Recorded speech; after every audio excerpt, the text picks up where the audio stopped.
Hey guys, subscribe for daily content. And if you're shopping for gear, make sure you check out the description for the newest items at some of the very best online retailers. There's also links for some of the items that I personally recommend. Thanks! What's going on YouTube? Metal Complex here, and today I've got another interesting knife review / knife overview to share with you guys. This is the Berg Blades Tick, which is very similar to the Iron Wolf, if you're familiar. That is one of their larger models. They also did the Iron Pup, which personally for me was too small. This is kind of a Goldilocks situation where this one is just right. Gosh, that felt corny to say, but it really is. This is a great knife. I have enjoyed carrying it so much that it's actually made it into my pocket well past where I normally stop, the review process. You guys know I'm more of a design reviewer, so I carry and use knives in about the most basic way you could imagine, but I really enjoyed carrying this one. This is a great size, and it definitely feels like a substantial knife without being absolutely gigantic like the Iron Wolf. So it's really cool. A few of these are still available. I will link his page right down below in the description. It does help my channel when you use those links, but that's entirely up to you. Thanks to my patrons for supporting me. Let's go ahead and get a measurement of the Berg Blades Tick. Overall length is coming in at about 8 inches. That's just perfect. It's right about the size I like to carry. 3.5 inch blade and 3.25 inches on the cutting edge. Just kind of like right there where I like the knife to be in terms of size. Let's do some size comparisons. Any custom scales in this section can be found down in the description under Original Goat and Others. Up against the 8010 and the 8020.5. You can see here it's kind of right in between. Not nearly as robust as the 8010, but definitely more robust than something like the 8020.5. Let's put it up against the Spyderco PM2 and the Spyderco Para 3. A little closer to the size of the PM2, definitely more cutting edge than both. And then finally, we'll put it up against the Benchmade Griptilianer, in this case, the Ritter Hogue. Excuse me, I bit my lip. I bit it so hard, and it's been really hard to talk. I'm trying to ignore the pain of it, just get through the next like 4 or 5 days while it heals. Anyways, very, very similar in terms of the size and kind of the profile to the Benchmade Griptilianer, in this case, the Ritter Hogue, which I love carrying, and definitely larger than, something like the Hogue Deca. All right, so how's the action on this knife? This is one of my favorite things. It's not like, a properly tuned D10 on a titanium frame lock. It's not like that hasn't been figured out. We definitely, in 2024 now, it's pretty common. But there's still something to be said for knives that are good enough and extremely satisfying, and this one is extremely satisfying, not just in terms of the deployment, which, by the way, the most satisfaction I get out of it is light switching it. You can push button it and it works just fine, but light switching it, the angle of the flipper tab is just perfect. It also has a long exposed fuller, and it's very easy to get kind of a custom engagement because the lip for the fuller is pretty pronounced all the way down to about here. So depending on your hand size and your preferences, maybe you like to use this finger or your index finger to reverse flick it. The nice thing about that fuller is it's super accessible. It has a nice ledge, so it really catches, but the detent strength is just right. Nice and clicky. Really, really nice. It's also got a fantastic cutout for the lock bar. Slightly lower on the presentation side and scalloped, making this an absolutely beautiful transition. No double clutch. It is close, but there is no double clutch. As long as you get that flipper tab to fall down onto your thumb, you're good to go. I love the action. I would say it is definitely better than the Iron Wolf, which had a decent detent, but not quite as strong, interestingly, because it's a larger knife, right? So I think the Tick is superior. How about carry profile?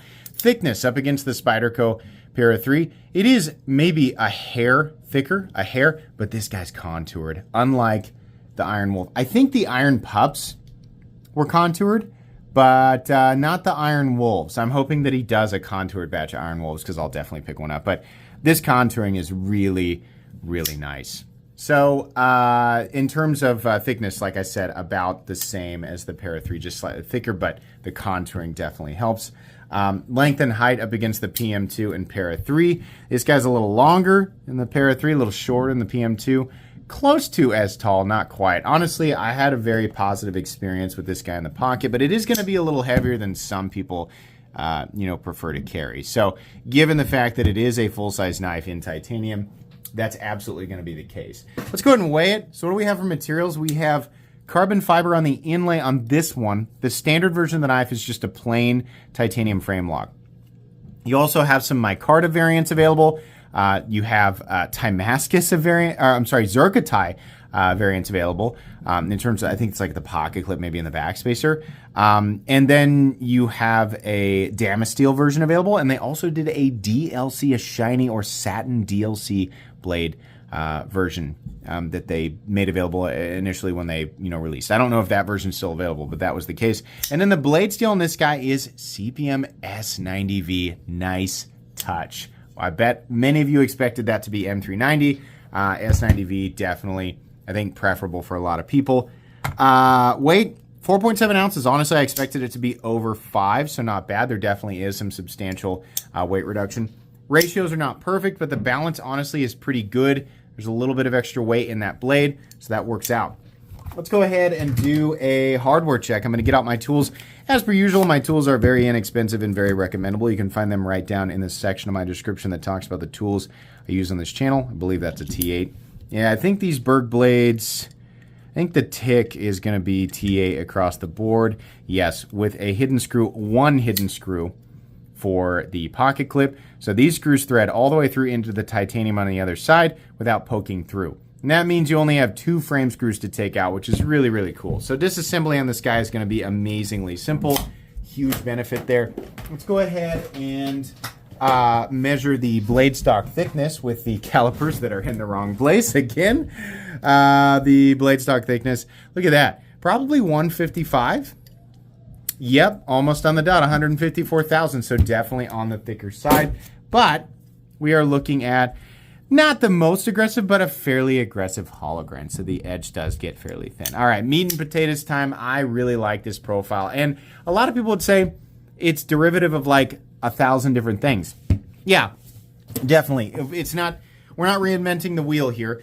It does, in terms of their line, it does absolutely resemble the Iron Wolf and the Iron Pup, but it is, for the most part, a classic, robust folding knife without being overbuilt, right? The materials are, I wouldn't say thick, but definitely robust. Everything about this knife is comfortable. The choked up position, the standard hammer grip position. The pocket clip is a little bit long. I wish it was a little shorter, but it's not bad. Doesn't create an ergonomic hotspot for me. Some people might disagree, but I don't find it to be uncomfortable.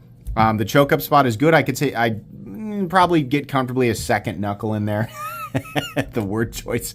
But combining with the grip position for my thumb on the jimping, it's pretty good. I really wish that the jimping had extended out a little further so I could kind of do this, but honestly, I'm pretty comfortable right here, so no big deal.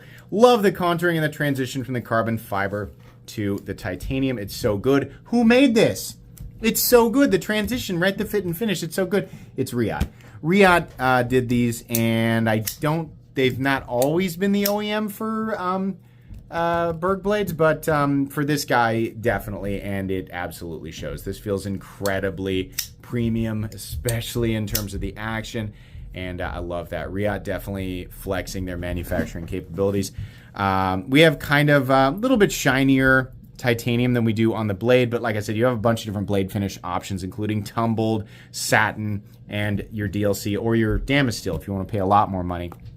They have the Berg Blades logo here, nothing on the other side except for S90V. I think their fuller looks great. Having it extend out into the swedge looks awesome. Kind of a clip point blade. This has a very outdoorsy aesthetic, and I like that. Honestly, the edge thinness is like I said, it's not an absolute laser beam, but I think it's thinner than a lot of people would expect. And it's also S90V. I was a bit disappointed to find out that the range for the S90V was 58 to 60. It's weird. It's not terrible. I want to remind people that S90V has a lower optimal range than M390. So if you were to take this blade and an M390 blade, right? A lot of people complain when M390 has a range of 59 to 61. So if you were to take, let's say, an S90V M390 Berg blades tick and put it up against, did I say 60 Rockwell? 60 Rockwell M390. And then this guy right here, which very well could also come in at 60. If you had them both at 60, but this one's S90V, the other one is M390. the S90V will outperform it in terms of edge retention. Not in terms of stainless properties, right? But there's a trade-off there. But S90V has a lower optimal range. It'll actually still outperform, if I know this correctly, which I believe I do, not a metallurgist, not a professional. S90V will actually outperform M390 even when it's a point lower, perhaps 2 points lower, if we're talking exactly the same blade. So the 58 to 60 range for S90V is the equivalent of the 59-61 range for M390, I think. Which is, it's kind of a meh. Getting S90V anywhere from 59 to 61 is great. 62, I think some people might call that a little brittle for S90V, but that's all a great range. So 58 is a little bit low. Is it even lower on the coated blades? He didn't specify. So a lot of times that is the case, but he said that their range was 58 to 60. Typically, Riot gets their M390 from 60 to 61, so why their range is lower, I don't know. But I don't know why Riot would be watching this, but a lot of the community would prefer to see S90V from 59 to 61. But the fact that this is hollow grind and pretty darn thin behind the edge has allowed it to continue to cut. And honestly, the cardboard that I've cut up with this, there's none of my simple tasks have fatigued the edge, in a way where it's like noticeable. A lot of times when something is really, really soft, just some light cardboard cutting will fatigue it. This didn't. So perhaps I got one at 60 and it's doing just fine, but I wanted you guys to know that I think Riot's range on this is a little bit low. And Berg Blades actually expressed their disappointment with that. They said that was kind of a bummer. We really wanted it to be higher, but that's what Riot did. So that's a Riot thing. Anyways, the blade does look good. It's got a nice tip, nice belly. I mean, it's what you'd want in a blade. It's the type of blade that's going to make short work of general EDC tasks, and honestly, taking it out and processing heavier materials like rope, rubber, wood, styrofoam, right? The fact that you've got a nice, big, open ergonomic profile and a pretty heavy-duty blade with a relatively thin edge means that you're going to be able to process that stuff pretty easily, gloved or not. I do like the position of the inlay. I think that looks nice. I think the carbon fiber variants look a lot better than the micarta, but that's preference, right? So if you like the micarta better, then fine. The backspacer is pretty plain. I do like this little area where it kind of tapers down and they make a little tip there, but other than that, there's not a lot of personality in the backspacer. That's fine, not that it needs to have anything extra. There's no lanyard hole. I don't care. 7 or 8 people on Earth will care. Sorry, guys. There's also no lefty option as far as I know. I very much could be wrong about that. I'm realizing just now, in the moment, I did not check on their website to see if there was a lefty version. So you might check that out. I don't think that there is, but maybe I'm wrong. In and out of the pocket is a breeze. This has a nice short ramp under the clip. Like I said, I wish it was a little shorter. Not bad. Carry depth, you're just going to have about this much of the knife sticking out of your pocket, so that's fine. We have a steel lock bar insert that doubles as the over travel stop. We have a stop pin that is located internally, and I think it's actually fixed in position. It is. So sometimes the stop is attached to the blade or it's back here. In this case, the stop is over here, and there's a channel in the blade. So the blade actually stops on the stop pin, which is a fine way to do that, right? But that's what's creating the stop. Runs on bearings, obviously no blade play, up, down, left to right, no lock stick, no double clutch, no pivot lash. Very, very consistent in here. Really nice. This is only going to get smoother. Very nice clicky detent. And as you can see, we have absolutely perfect centering with no detent lash. I really like this model. The only thing that I don't like is Riot's slightly subpar heat treat range for S90V. 1 point higher for the whole range, and this is great. What's the base price of this? $315. All things considered, the S90V, yeah, it's not quite heat treated the way we want, but it's still S90V. The contoured titanium, the Riot build quality, which is unmistakably better than a lot of the competition. If you've handled enough Riot knives and you've handled enough of their competition, you'll come to the same conclusion as everybody else. Riot typically builds them better. We is definitely catching up, right? Reich definitely produces some amazing stuff, and so does Max Ace, but Riot still tends to be the tippy top when it comes to Chinese production execution. So the Riot build quality, the contouring, the carbon fiber in this case, well, actually you can't include that because that doesn't come on the base model, right? But all of that combined, and also you have to remember that these are a smaller batch release. Even though they are made by Riot, It's not like Berg blades can be like, hey, these need to be $200. They literally can't do that because they would lose money on them. So when there's a smaller batch from a company like Berg Blades, taking a custom, because they do make a custom tick as far as I know, but allowing Riot to manufacture them so that there are many more of them so that people can get their hands on them for a lower price, unless they order an absolutely massive batch, they end up having a pretty high cost on their end, which means there's not an enormous amount of room for them to make money on these, and they are a business, right? So we have to, kind of approach this case by case and not treat all of these knives as exactly the same thing across the board, because that's really not fair. That being said, Riot tends to be at this price point anyway. So I don't really have a problem with $315. I think that's completely understandable. I think Berg Blades probably could have bumped these up, but they chose not to, so I think that's cool as well. Outside of the heat treat thing, I think this is an awesome knife. Might be a little big for some people, but generally speaking, people looking for a knife in this territory and they are familiar with Riot and similar products, yes, I highly recommend this to you.